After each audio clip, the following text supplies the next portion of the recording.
biyya lafaa kanarraa namni waa sadii qabu hedduu takka ofitti gammadaaf rabbi nama waa sadeen sana qabaatee itti gammadu nu haa taasisu.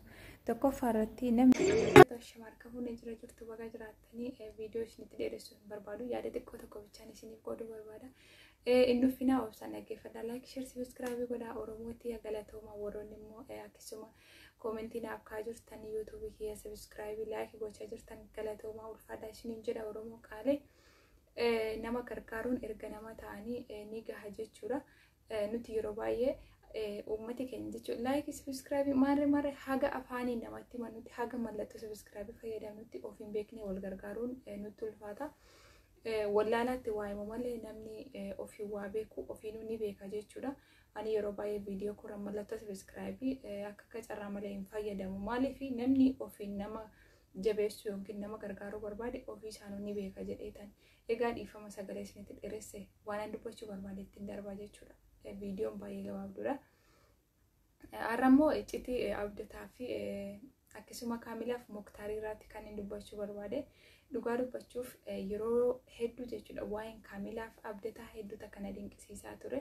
Muktaariif kaamilaa yeroo isaan algaa tokkorra taa'anii waliin siree viidiyoo waraabanii yeroo isaan algaa tokkorra xaawulaa tokkorra bakka tokko ta'anii viidiyoo adda addaa hojjechaa turanii kaamilaaf Muktaar akkaadha manaaf abbaa manaatti ilaalaan ture jechuudha. Keessa bahee akka nama ilmoo walirraa qabuutti amanee jechuudha. Garuu booddee keessa yeroo isheen deebiftee abdataatti qalabatii godhatanii namoonni hedduun arrabsaa turtanii jechuudha. Ani garuu hin amaniniin ture haga ammayyuu. Haga amma hin amaniniin ture. Viidiyoo tokko irratti dalageen ture. Garuu viidiyoo sana gadi hin dhiifne jechuudha. Haala bareedaan hojjedheen ture. Ituun gadi hin dhiisne viidiyoo sana ofirraan balleesse dogoggoree jechuudha. Mee namoonni haga ammayyuu kaamilaa arrabsaa jirtanii ni jirtu koomentii jalatti.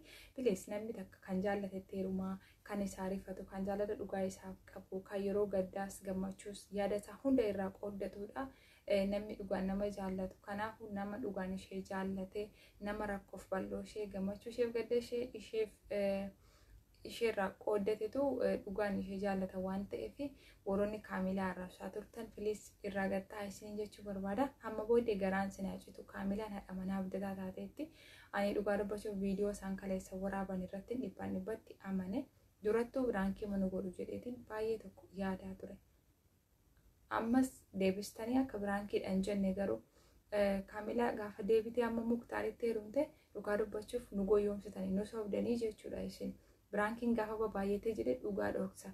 Namni gaafa dhugaa namarraa dhabe namatti muufachuu danda'a waan ta'eef jireenya keessan keessa galuuf miti ani abdataaf kaamilaaf hedduu takka gammadeen jira. Bultiin keessan bultii gaarii kan umurii dheerattu isiniif haa taasisu. Kaamilaan duratti yeroo jettee abdataan yoo an abdataa jaalladhu reefu na argaa Muktaarii dur na argaa hin jiru jette. Kun immoo kana dura maaliif waa'ee jaalalaaf akkasuma wantoota gaa'ilaaf barbaachisan maaf natti hin kaafne reefumaaf itti dhaga'amedha. Egaa dhugaa dubbachuuf akka haadha manaa abbaa manaatti wanti yaadi isin viidiyoo isin hojjetaa turtan egaa haadha manaa abbaa manaa hin taane rakkoo hin qabu waliif sinaa dhiisu kan jaallatte jini.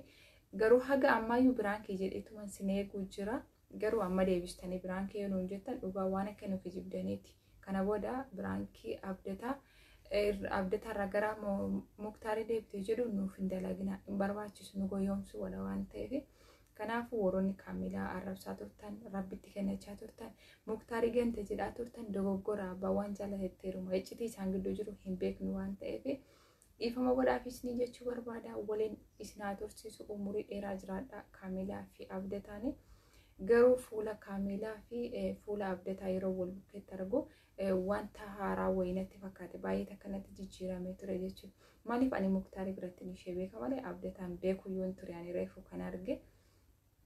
So namni immoo waan jaallatee filata waan ta'eef warroonni kaamilaa arrabsaa turtanis dhiifama godhaa fi du'aa godhaa fi bultiin ishee bultii gaarii haa taatu. Kunoo egaa biraankii garaagarii akkasuma waan tokko tokko waliin gochuu eegaltanii jirtanii mana tokko keessa jirtu. Bultiin keessan bultii gaarii isiniif haa taatu jedha. Namoonni immoo haga ammayyuu kaamilaan biraankii nu gochaa jirti jettan jirtu yaada keessan koomentii jala naa kaasiniin jedha. yaanni kiyya kanumaadha. Akkasuma immoo namoonni mudannoo addaa qabdanii kan nama gammachiisus haa ta'u kan nama gaddisiisus ta'ee wanta barnoota ta'a jettanii yaaddan tokko namoonni mudannoo keessan qooduu barbaadanii lakkoofsi kan koo viidiyoon kaleessa gadhiise liinkii jalqabaarra jira. Lakkoofsa kiyya achi fudhattanii na dubbisuu dandeessu. Namoonni baay'eenis na dubbisaa jirtanii kan mudannoo keessan karaa chaayinaalii kanaa qoodachuu barbaadan ni jirtu. Warri dhuftanii baga nagaan dhuftan galatoomaa isiniin jira. Warri na dubbisaa jirtanis warri immoo mudannoo keessan nuuf qooduu barbaadan lakkoofsi koo achi jala jira. Fudhadhaa kottaa isiniin jedha. Chaayinaaliin kun koo qofaa miti. Namoonni rakkoo qabdan irratti ibsachuu dandeessu. Namoonni gammachuu qabdan irratti ibsachuu dandeessu. Kan Oromooti waan feetan irratti hojjechuuf ani eeyyamamtuudha. Sagalee keessanis ta'e qaamaan gabbaatan irratti dubbachuufis ta'e isiniif hin dhiisa jechuudha. Ofii koo qofaaf hin bananne kan Oromoo maraati. Ofii kootiin fuulduratti qofaa koo deemuus hin danda'u. Oromoo wajjin deemuu danda'a waan ta'eef laayik, sheerii, sabiskiraaybii gochuu hin dagatinaa. Yaada qabdan koomentii naa kaa'aa isin jaalladha. Galatooma.